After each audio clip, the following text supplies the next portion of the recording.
If you're new to Deception Bytes, hit the like and subscribe button and be sure to hit the bell to be notified of future videos. If you wish to support the channel, the links are in the description below. Now, fasten your seatbelt. Here we go. Okay guys, it's Mishel, Deception Bytes, and I am back again. It is Thursday, June 27th, and it's 7:12 p.m. Eastern Time. Now, I did just upload a video because there are Q posts for today, so if you haven't seen that video, it is out there. And also, I just wanted to take a moment to thank you guys that support this channel. And I don't just mean monetarily, although that is nice because it helps to compensate me for the time that I put in to do this, and it is very helpful. But there are people that pray for me, that pray for the channel, pray for other people on the channel, that, you know, they pray for people in the comments and so forth. That's supporting the channel as far as I'm concerned. There's people that encourage me. That's support as far as I'm concerned. And also those of you guys that are Patreons, I thank you so much for that. And those of you that buy me the odd coffee every now and then, that helps as well enormously. So thank you all. I appreciate it, and I'm hoping to keep bringing you good content, and I hope it gets better. I hope that I can improve as I go along. You know, it is a little bit of a learning curve when you start a channel, but anyway, we'll get there. And thank you guys so much. I just appreciate you guys. I appreciate the comments that you make, and to those that are not so kind in the comments, it is much easier unless it's something constructive. And I really appreciate that when people say, look, your sound is out or whatever, because then I can go back and I can fix it.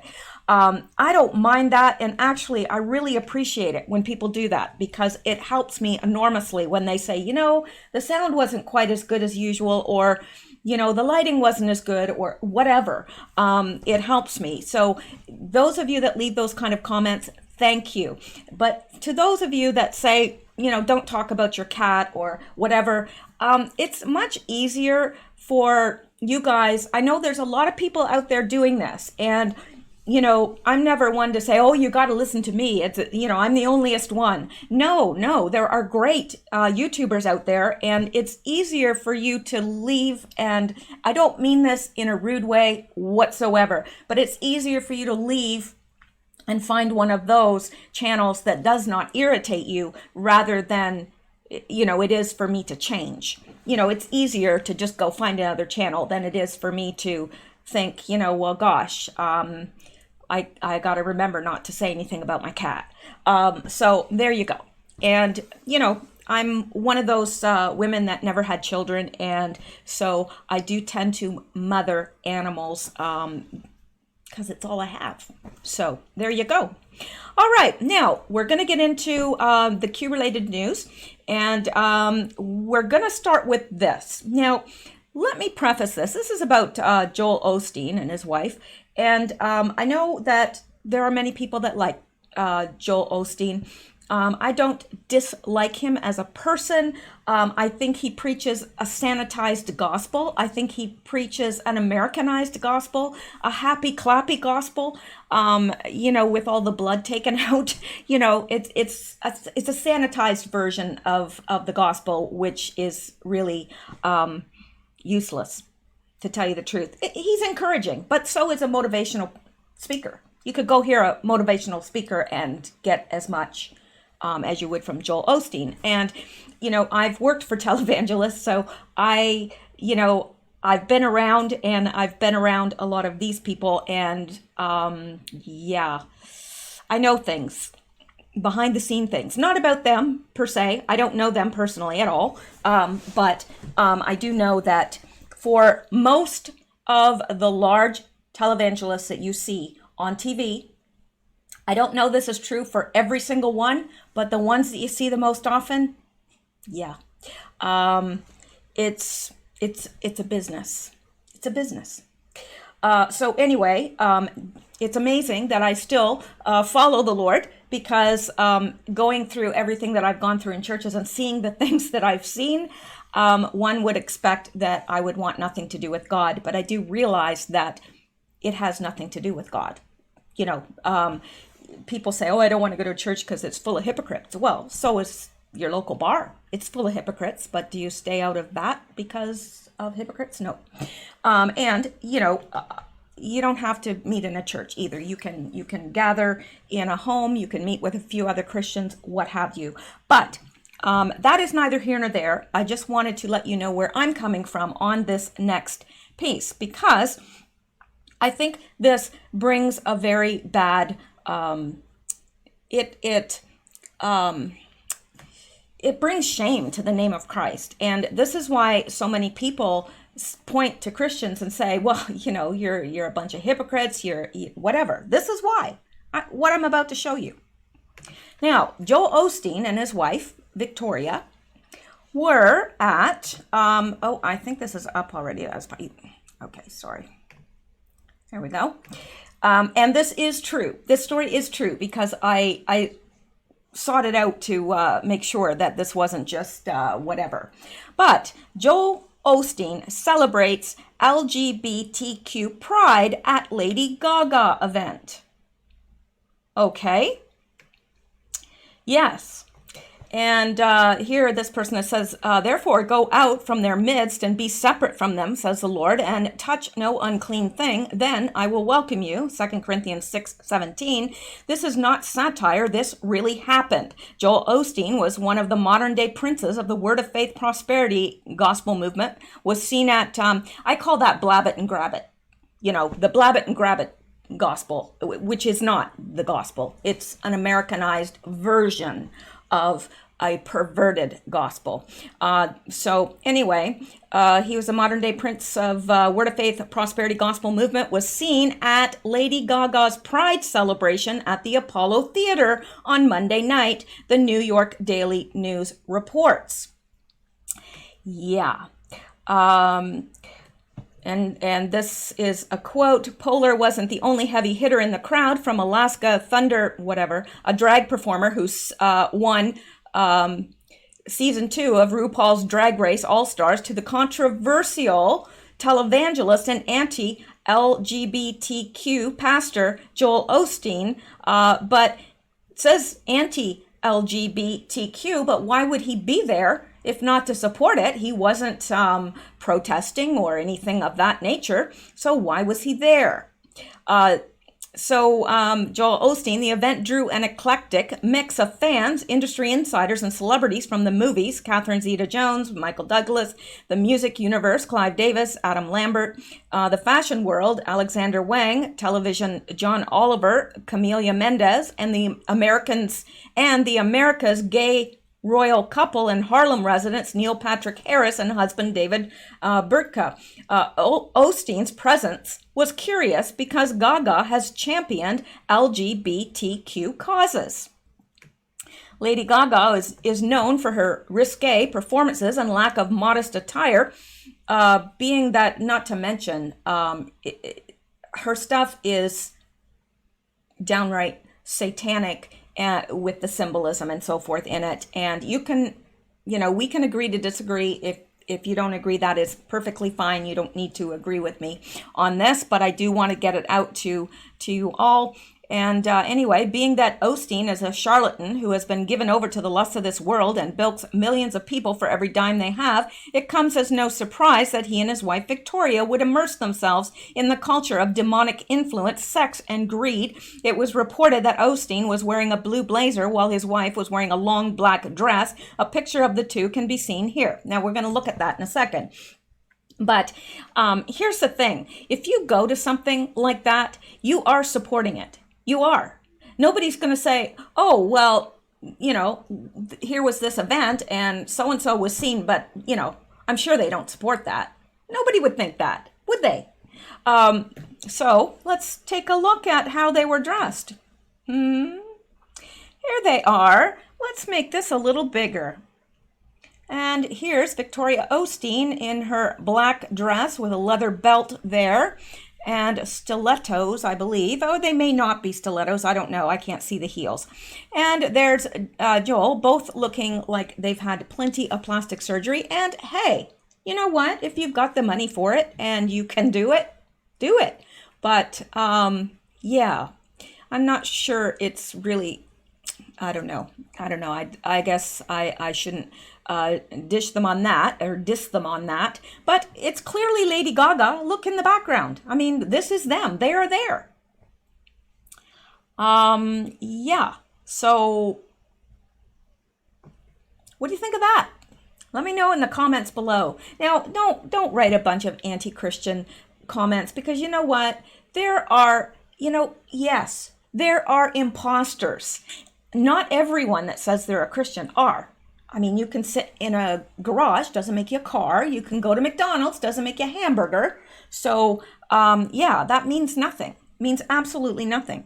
And that's why we should always look at, I am a strong proponent of not following these guys, but following a local church where you can see how the pastor is living and how he's spending his money. Because if you are supporting him through your tithes and offerings, then you have a right to know. And if he's not living what he's preaching, you move on. So, yeah, anyway. All right, I've said enough about that. I've said more than enough about that. Probably most of you have fast forwarded now and you're already ahead of me.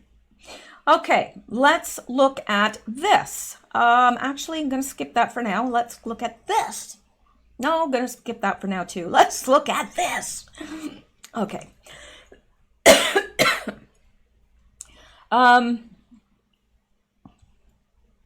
Okay, I think we covered this already, did we not? Google stealthily infuses political agenda into products to prevent Trump re-election, insiders documents say. I think we've looked at this, and if not, we've looked at similar in the last video. Well, the video before the last video. So let's move on and see what else is here.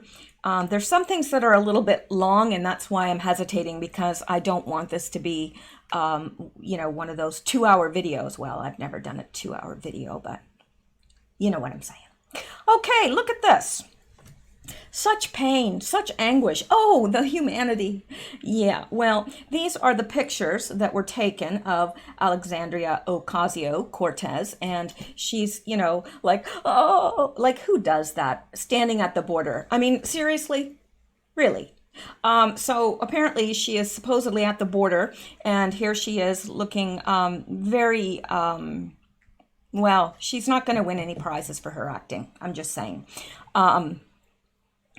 And this is the picture of where she is. On the other side, it's just a giant parking lot. So there are no migrant children or migrants or whatever I like to call them illegal aliens personally, because that's what they are. They're illegals. They are illegally crossing into the United States without proper documentation. And proper documentation, of course, being a green card.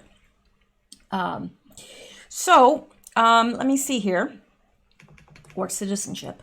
Yeah, there's nobody here, but yet there they are, like they're posing for this photo op. There's nobody on the other side, and yet they're all like, oh, an empty parking lot. Oh my gosh. No more empty parking lots, please. Oh, fill them with cars, please. I don't know what she was thinking. Obviously, she wasn't. But there you go. All right. Now, let's look at this. This has been ongoing for a very, very long time. It is Canadian, but I think it is one of those things that I think will appeal to everyone.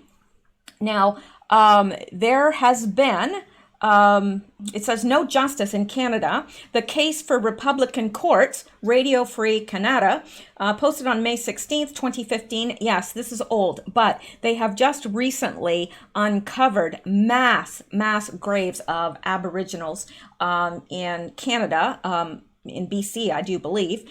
And it says here, let me see, I thought this was something else here. I thought there was an update to this, and maybe I am wrong. It's 2015. Okay, this isn't what I thought it was, but they have just recently uncovered huge mass graves, and they have been all along. discovering this. It's been tried to be covered up. They've tried to cover it up. But there is a mass amount of Aboriginal women that have gone missing and are presumed dead in Canada. And that is recent. But then, of course, we have, the history of the residential schools where they took Aboriginals from their homes and they beat them. They were not allowed to speak their language. They were not allowed to dress in traditional garb. And they were taken at a young age and sent to these boarding schools where they were horrendously abused and in some cases killed. And of course, I just recently found out about my own Aboriginal background, and I did not know because it was hidden from me, because back, that's what people did. You had to, or your children would be taken from you. So that's what happened in my case, and why I never knew who I was and my background. So anyway, let's go on here. I'm going to try and find out more about this and get some more. I thought this was it, but I grabbed the wrong link. But I do want to bring this to you because it is something that's been ongoing. They call it the Trail of Tears because there's been so many people, not the Trail of Tears there's another Trail of Tears related to the Indians in America. And if you ever get an opportunity to read that book, it will just break your heart and hand it to you in little pieces. But there's a Trail of Tears in Canada because along this highway, so many Aboriginal women have just disappeared. And we know now because many have turned up dead, but apparently, from what I understand, some in this mass grave are recent deaths, and they've been placed on top of the old historical mass graves. So yeah, that's quite a way to hide them, really.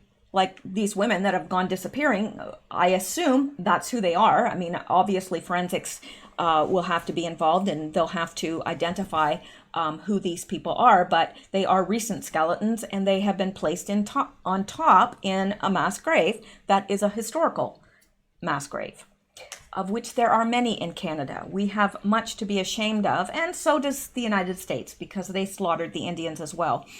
We were just a little bit more discreet about it, I guess. We would take them to school and then slaughter them. Anyway, there's a lot of good documentaries about that as well. All right.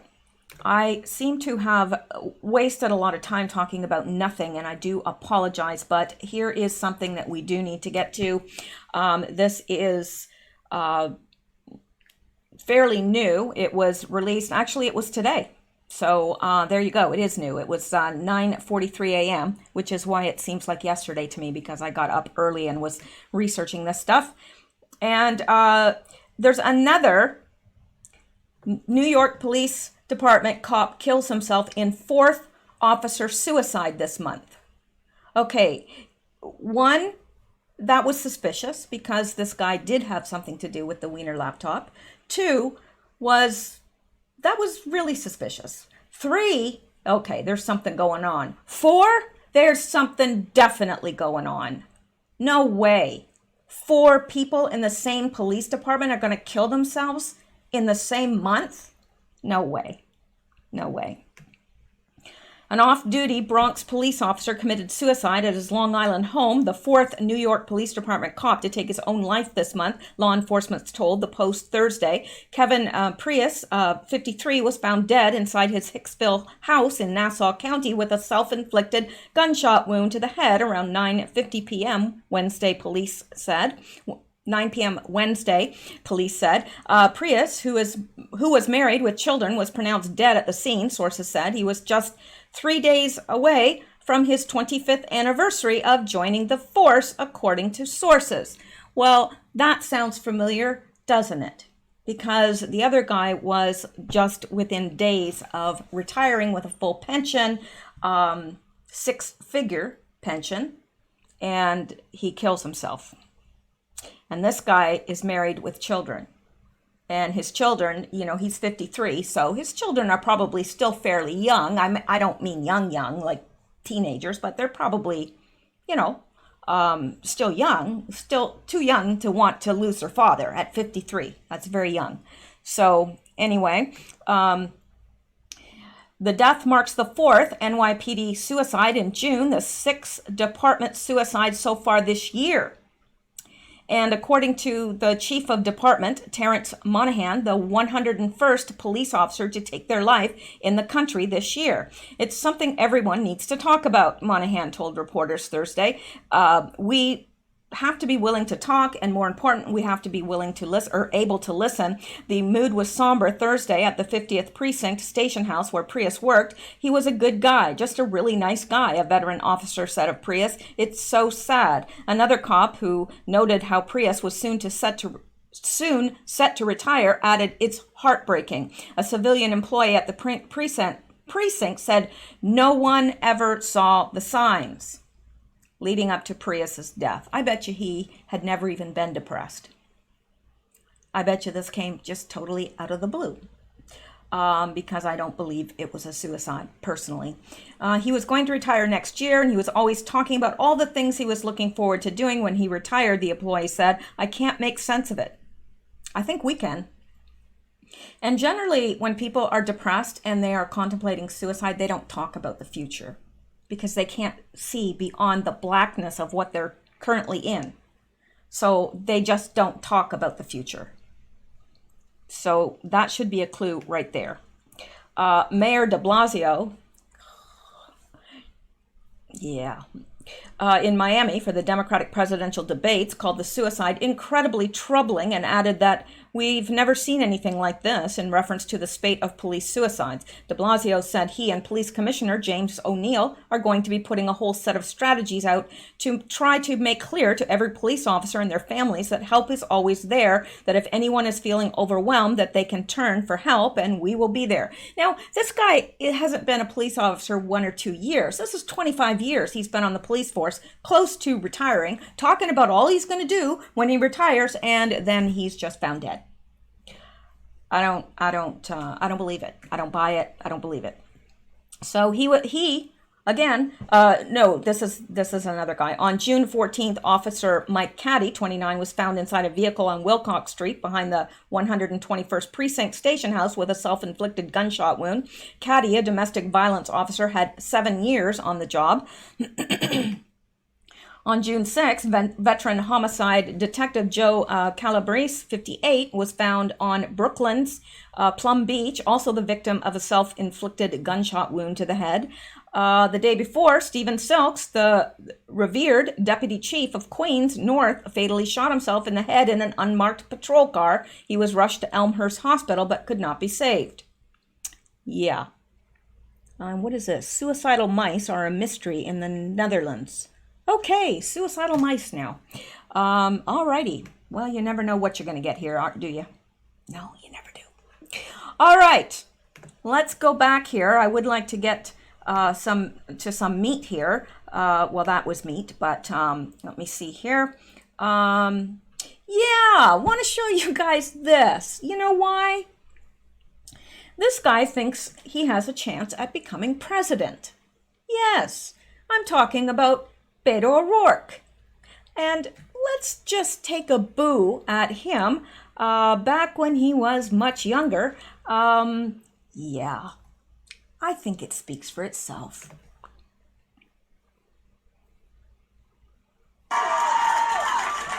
Now, this, let me see here. Hang on here. There it is. Okay. We found footage of Beto O'Rourke singing the Ramones in a sheep mask and a onesie. Yeah, sheep mask and a onesie. They called this group he was in the Sheeps. Somebody needs to tell him that the plural of a sheep is sheep, not sheeps. Anyway, they are the Sheeps. And let me see here if it says any more. Yeah, and this came from Mother Jones, the magazine, I guess, or, well, I guess they're online now, www.motherjones.com. And let's take a look at this, shall we? Of course we shall. And this is him. This is the big goofball himself right there in the middle. And let's listen. I wish I could get rid of this. Oh, hang on here. Okay, there we go.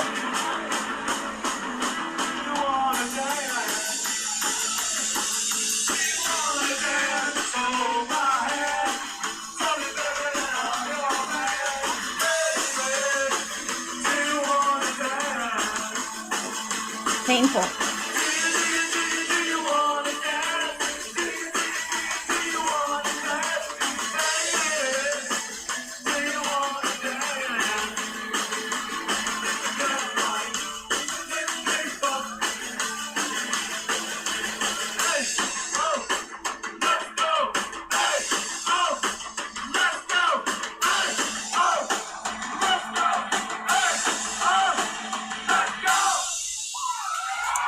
There you go, ladies and gentlemen. This man wants to be president of the United States. Wearing a sheep mask, has a terrible voice. Part of a group called the Sheeps. Okay then. Well, that just doesn't need any explanation at all, does it? Yeah, maybe he should show up for the next debate in a onesie and a sheep mask. It might be a little bit more exciting than it was listening to him last night.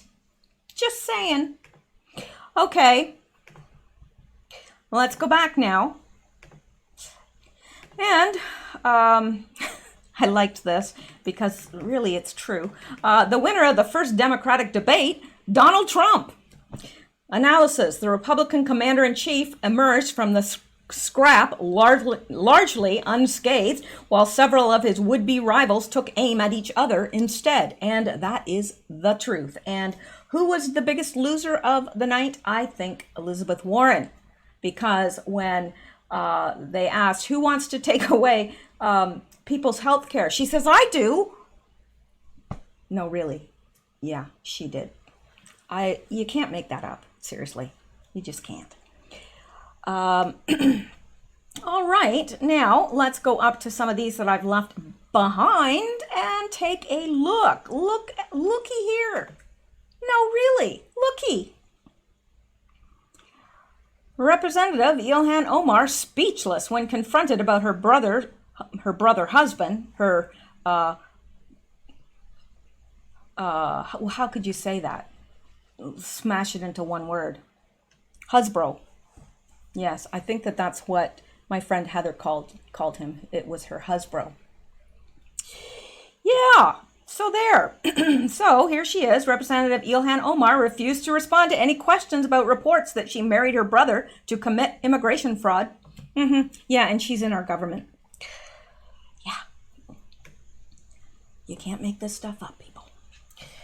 Rebel Media's Keane Bext approached the freshman representative outside Congress on Wednesday. So let's give this a listen to, shall we?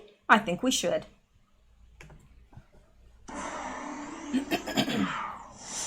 Is Ahmad Elsi your brother? For the markup? Yeah. Is he your brother? In the middle of the legislative briefing. We're going, yeah. Is he your brother?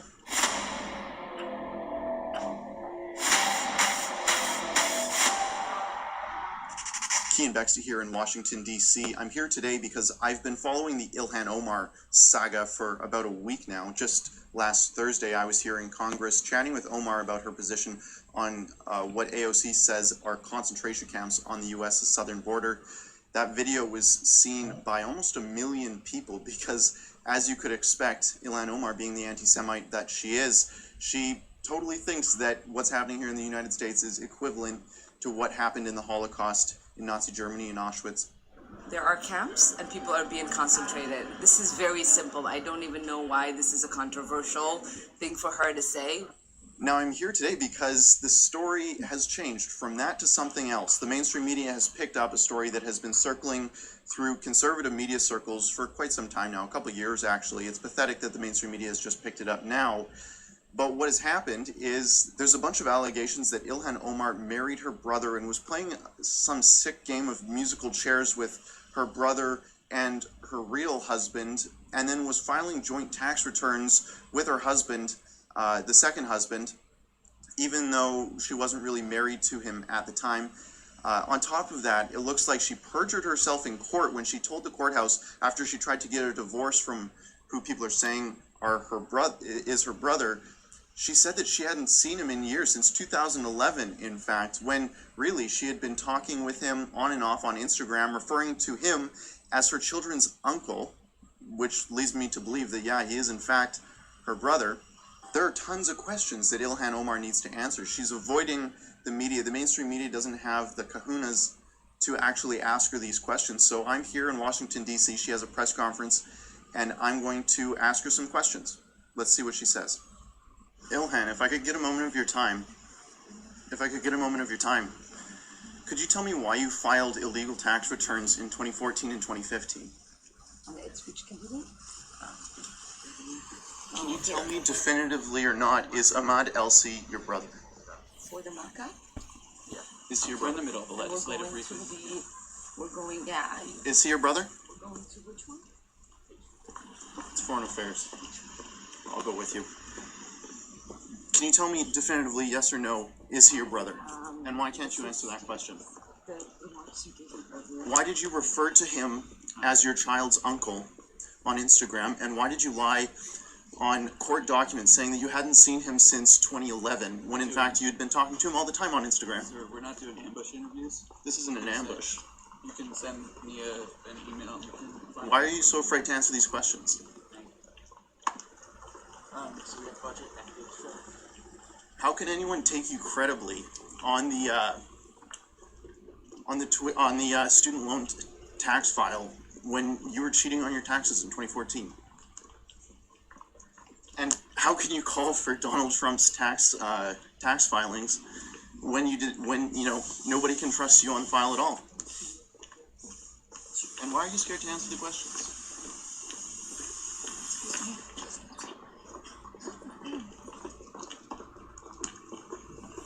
What are you hiding? Trying to find my phone at the moment. So that you can go on Instagram and talk to your brother?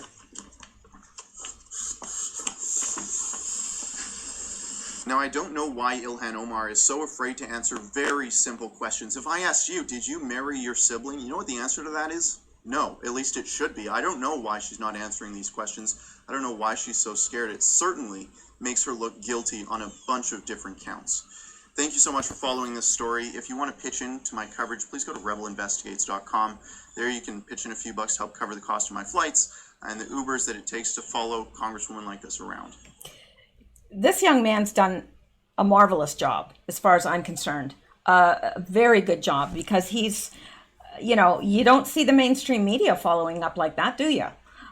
So I think he's done a very good job, and it's quite evident that she was very uncomfortable, because if it wasn't true, she would be the first one to say, no, this is not. No, of course I didn't marry my brother. I think most people would be incensed if somebody asked them that question. So it's obviously true. And it's funny when, defending AOC about her concentration camp comments, she says, well, there are camps and there are people being concentrated. What do you mean there are people being concentrated? What do you mean by that? Do you mean if we add water, they'll reconstitute? What are you talking about? There's people being concentrated. What? Whatever.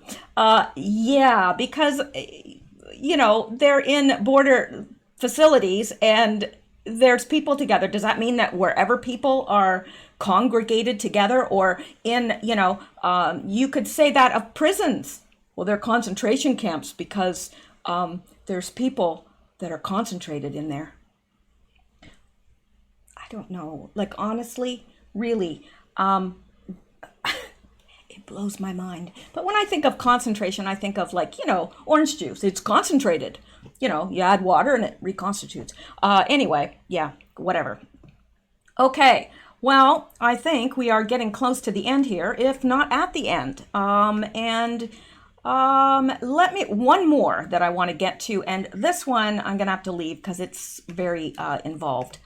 So this is new. It's actually, I've meant to bring this to you for the last few days. So it's June 27th. So, all right. Comey hid Clinton emails binder in his office safe and had Hillary's backup email device.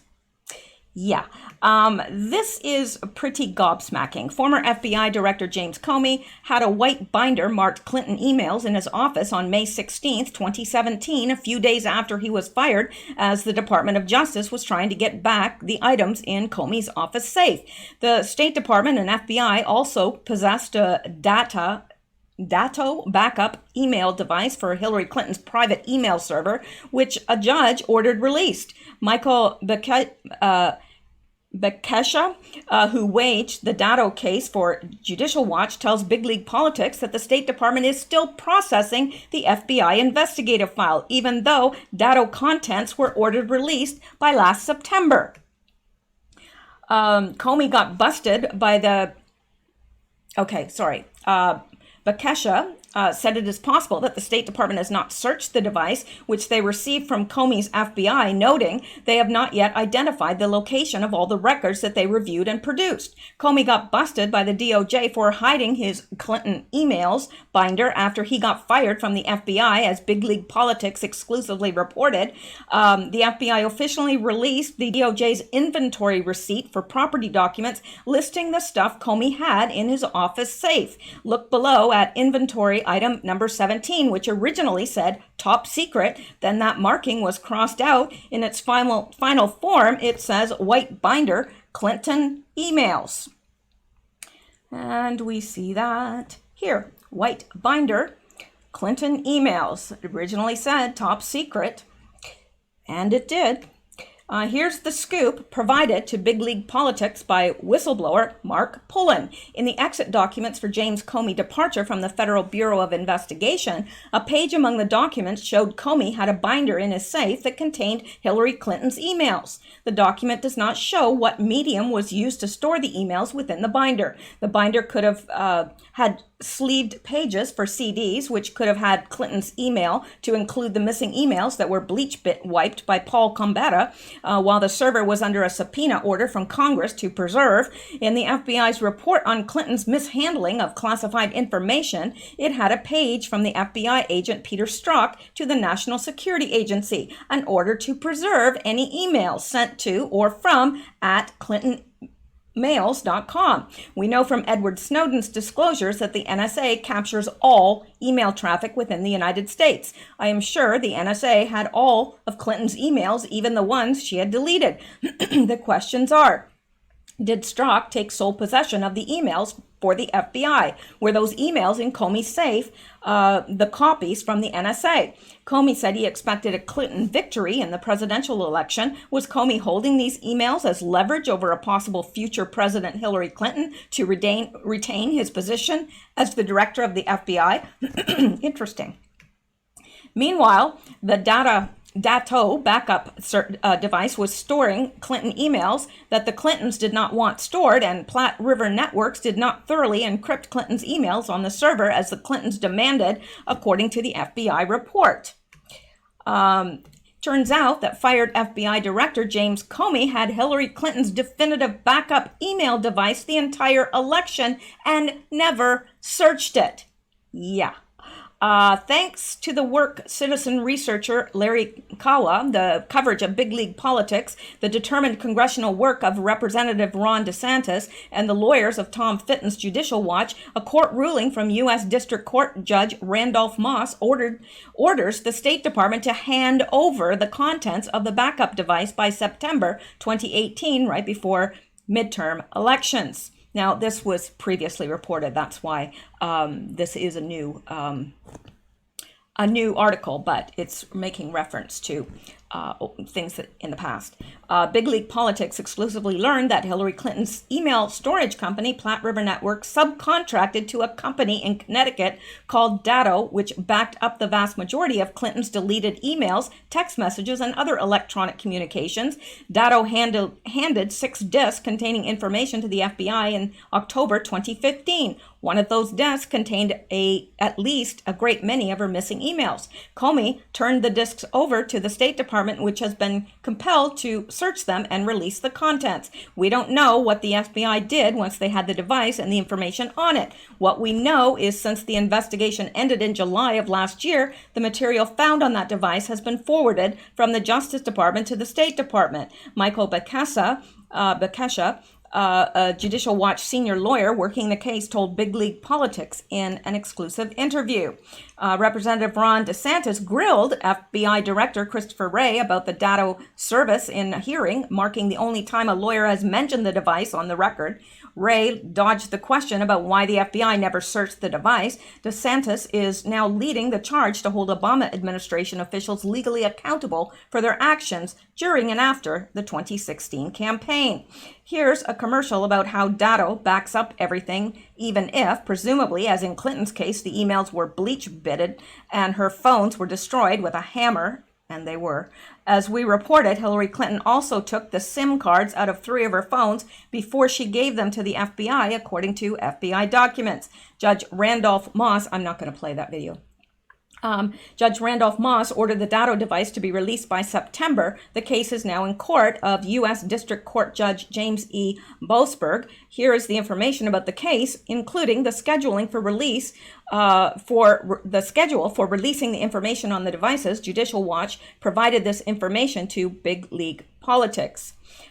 So the documents are part of the accelerated schedule of production ordered by U.S. District Court Judge James E. Boasberg, which requires the State Department to complete processing by September 28, 2018. The remaining documents of the 72,000 pages covered by the FBI in its investigation into Hillary Clinton's illicit email server. These new classified and other emails appear to be among those that Clinton had attempted to delete or had otherwise failed to disclose.